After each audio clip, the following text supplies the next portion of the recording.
उस समय मैंने डिसाइड किया कि दलदल में से अब जैसे भी हो सबको बाहर निकालना है, और आज मैंने सबको निकाल दिया। नमस्ते फ्रेंड्स, कैसे हैं आप सब? आई होप आप सब अच्छे होंगे, अपना और अपनों का ख्याल रख रहे होंगे। मैं हूं Chitra Jha and welcome to my new YouTube channel. Friends, ये मेरा पहला वीडियो है जब मैं आप लोगों के साथ में इस तरह फेस टू फेस बैठकर बात कर रही हूँ, तो भूल चूक के लिए माफ़ी चाहूँगी। और वैसे मैं अपने 3 वीडियोज़ अपने चैनल पे ऑलरेडी डाल चुकी हूँ, तो उस पर मैंने अपना इंट्रोडक्शन दिया था, लेकिन पहली बार इस तरह आपसे वो साथ बात कर रही हूँ। तो एक बार फिर से बता देती हूँ कि मेरा नाम चित्रा है और मैं भोपाल में रहती हूँ। और मेरे इंट्रोडक्शन में सबसे बड़ी बात ये बताना चाहूँगी आपको कि मैं उन गरीबों में से हूँ जिनके मुँह से आपने ये सुना होगा, गरीब पैदा हुए हैं लेकिन गरीब मरेंगे नहीं। जी हाँ, हमने अपनी ज़िंदगी में फ्रेंड्स बहुत कुछ किया और आज इस बात को साबित कर दिया कि हम गरीब पैदा हुए थे लेकिन गरीब हम मरेंगे नहीं। और इस कलंक को मिटाने में फ्रेंड्स बहुत मेहनत लगी, पहले भी वीडियो में मैंने आपको बताया, लेकिन आज की वीडियो में मैं आपके साथ में शेयर कर रही हूँ कि वो कौन सा दिन था जिस दिन मैंने डिसाइड किया, ये ठाना, डिसाइड नहीं बोलूँगी उसको, क्योंकि अगर हम डिसाइड वर्ड बोलते हैं तो उसका मतलब ये होता है कि हाँ हमने कुछ डिसीजन लिया है, कुछ सोचा है, प्लानिंग की है, लेकिन परिस्थितियों के हिसाब से इंसान अपनी प्लानिंग को चेंज कर लेता है। कभी कभी ऐसा आ जाता है, कुछ कंडीशन बन जाती है तो हम थोड़ा मोल्ड हो जाते हैं, लेकिन जब इंसान ठानता है ना तो फिर चाहे जो भी हो जाए, मरेंगे या करेंगे, वो वाली कंडीशन होती है। तो मेरे साथ में ऐसा क्या हुआ था, हमारे साथ में, हम भाई बहनों के साथ में, कि हमको ये ठानना पड़ा कि अब इस दलदल में से बाहर निकलना है। तो फ्रेंड्स, क्या हुआ था कि बचपन से तो इसी उसमें जी रहे थे हम कि नहीं, ज़िंदगी ऐसे ही होती है, ऐसे ही चलती है, और जिस दिन भगवान हमारे ऊपर मेहरबान हो जाएगा उस दिन सब कुछ ठीक हो जाएगा। माता पिता यही सिखाते हैं कि बेटा अपने कर्म करते रहो, जैसे चल रहा है वैसा ठीक है, एक ना एक दिन सब ठीक हो जाएगा। लेकिन ऐसा होता कुछ भी नहीं है, अपने आप कुछ ठीक नहीं होता है, सब करना पड़ता है। मेरे हिसाब से तो हो सकता है कि मैं गलत हूँ, लेकिन मेरा एक्सपीरियंस जो कहता है वो ये कहता है कि होता कुछ भी नहीं है, हमें सब कुछ करना होता है। तो फ्रेंड्स, हमारे साथ में क्या हुआ था आपको बता रही हूँ। वैसे उन दिनों को याद करना नहीं चाहती हूँ, लेकिन फिर भी आपको बताऊँगी कि मेरे पापा जिस दिन एक्सपायर हुए थे, तो पापा के एक्सपायर होने के बाद में हमारे घर में अंतिम संस्कार करने के बाद अस्थि विसर्जन के लिए इलाहाबाद ले जाया जाता है। तो किसी के पास टाइम नहीं था जाने के लिए, क्योंकि मेरा भाई बहुत छोटा था और मम्मी थी, दादी थी, बहुत बुजुर्ग थी, तो कोई जाने को तैयार नहीं था, किसी के पास टाइम नहीं था। जबकि मेरे पापा ने अपना पूरा कीमती समय, अपनी ज़िंदगी के बहुत गोल्डन टाइम जिन लोगों को दिया, उनके पास भी टाइम नहीं था। वो लोग भी कह रहे नहीं, कोई ये जाएगा वो जाएगा, मतलब एक दूसरे के ऊपर कोई जाने को तैयार नहीं था। लेकिन जैसे तैसे करके कुछ लोगों ने डिसाइड किया कि दादी और मम्मी को लेकर, भाई को लेकर जाएंगे ये लोग। वहाँ से जब ये लोग वापस आए तो आने के बाद में दादी माँ मेरी बैंक चली गई, क्योंकि भाई परिस्थिति अच्छी नहीं थी, पैसों की ज़रूरत थी, दादी बैंक की गई, पैसे उनके कुछ जमा होंगे उसमें से निकालने के लिए। और घर पे मम्मी आई, और जो हमारे रिलेटिव्स गए थे, उनका नाम नहीं लूँगी, लेकिन समझ जाएंगे, सभी समझते हैं चीज़ों को। वो लोग मम्मी को लेकर और भाई को लेकर घर पर आ गए, और सभी लोग बैठ के दुखी थे, रो ही रहे थे।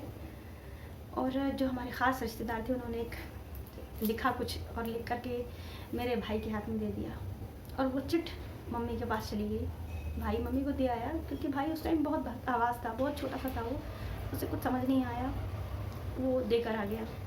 मेरी मम्मी पढ़ी लिखी थी, उन्होंने उस चीज़ को पढ़ा, और पढ़ने के बाद में उनको वो बहुत ज़ोर से चीख कर रोई, और वो गिर गई रोते रोते। मैं दौड़ कर गई, नहीं हम सब लोग दौड़ कर गए और जा कर के देखा कि क्या हुआ है। तो मम्मी के हाथ में वो चिट थी। मेरा ध्यान उस पर गया, मैंने उसको छुड़ाया, और उसमें कुछ हिसाब लिखा हुआ था। जब इलाहाबाद गए थे, पूजन वगैरह हुई होगी, जाने आने में खर्चा होता है भाई, सब लोग गए तो उसमें सारा खर्च लिखा हुआ था, और उस खर्च में वो कई सारी चीज़ें लिखी हुई थी। टोटल उसका जो था वो 610 रुपया था। और मेरे भाई को बोला गया कि ये चिट मम्मी को ले आके दे दो। मम्मी बहुत ज़ोर से रोई। जिन्होंने वो चिट दी थी वो बहुत सक्षम थे और बहुत सगे रिश्तेदार थे हमारे। मम्मी को समझ नहीं आया कि हमारी इतनी बुरी स्थिति है, और पापा चले गए, मतलब मेन अर्निंग पर्सन चला गया, और अड़ोसी पड़ोसी भी इतनी मदद कर देते हैं, लेकिन वो उन्होंने कहा कि वो पैसे दे दीजिए तब हम जाएंगे। मुझे भी समझ में नहीं आ पाया था कि ये इसमें है क्या आखिर। तो जब पढ़ा तो उसमें पता चला कि ये सारी चीज़ें लिखी थी। मेरा भाई ने अपने जेब में से 2 समोसे निकाले और मेरे हाथ में रख दिए कि दीदी रास्ते में अभी आते वक्त के 2 समोसे मुझे दिलाए थे उन्होंने, ये वापस कर दो। मैंने खाए नहीं है, 3 रुपये के हैं ये, 3 रुपये कम हो जाएंगे उसमें, मतलब 610 से 607 रुपये हो जाएगा।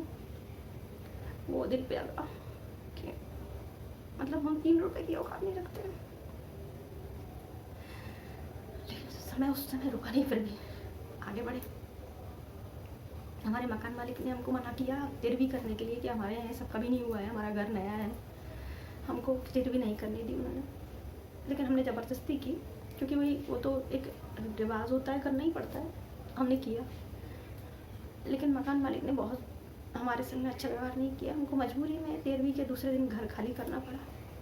लेकिन घर दूसरी जगह सारा सामान, सारे भाई बहनों को लेके हम कहाँ जाते। मम्मी तो कहीं जा नहीं सकती थी, क्योंकि 1.25 महीने तक कहीं जाया नहीं जाता है।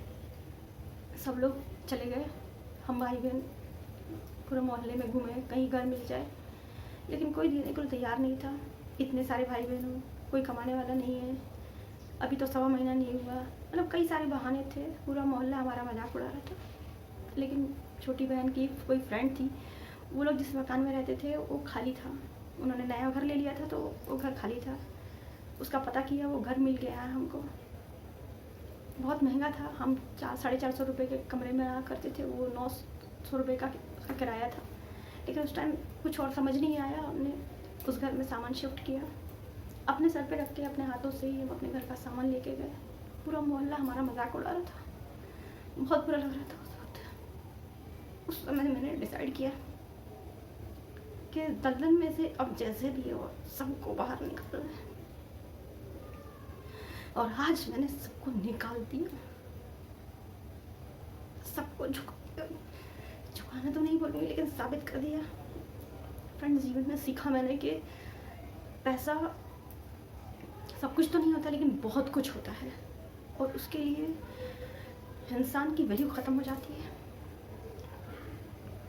बस फ्रेंड्स, पहला वीडियो है, इतना ही बताऊंगी आपको कि मैंने उस दिन डिसाइड किया था कि ये दलदल अब हमारा जीवन इसमें नहीं बीतेगा, इसमें से निकलना है, और जैसे भी निकलना पड़े, चाहे जो कुछ करना पड़े, कैसे भी निकलूँगी, साम दाम दंड भेद सब लगा दूँगी। और मैंने निकल के दिखा दिया। आज दुनिया की कोई ऐसी चीज़ नहीं है जो मैं आज अपने हिसाब से नहीं ले सकती हूँ, सब है। और साथ में इज्जत भी कमा के बताइए। जो लोग हमारा मजाक उड़ाते थे, आज ऐसे करते, सब दिखावा लगता है। तो फ्रेंड्स, ये वो टाइम था जब हमको ठानना पड़ा था। सबके जीवन में ये टाइम ज़रूर आता है जब इंसान की आत्मा उसको झंझोड़ के रख देती है।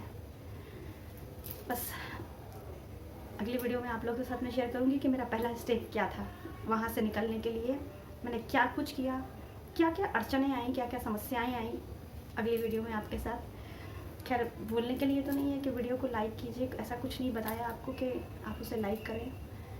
लेकिन मेरा डिसीज़न वहाँ पे जो था, वो अगर आपको सही लगे कि मैंने उस टाइम जो डिसाइड किया था, वो जो टाइम था वो वाकई में ऐसा था कि दिल पे लगे, तो मेरी वीडियो को लाइक कीजिएगा। और विभा जी, आपने मेरे चैनल को पहली सब्सक्राइबेशन आप ही का था, तो आपके लिए बहुत बहुत धन्यवाद। अगर आप मेरी वीडियो देख रही हैं, और सबसे बोलूँगी कि शेयर कीजिएगा और वीडियो को लाइक कीजिएगा। मिलते हैं फिर अगली वीडियो में। थोड़ा भी मोटिवेशन मिले तो वीडियो को लाइक कीजिए, शेयर कीजिए और सब्सक्राइब कीजिए। मिलते हैं फिर अगली वीडियो के साथ, तब तक के लिए अपना और अपना ख्याल रखिए। Bye bye.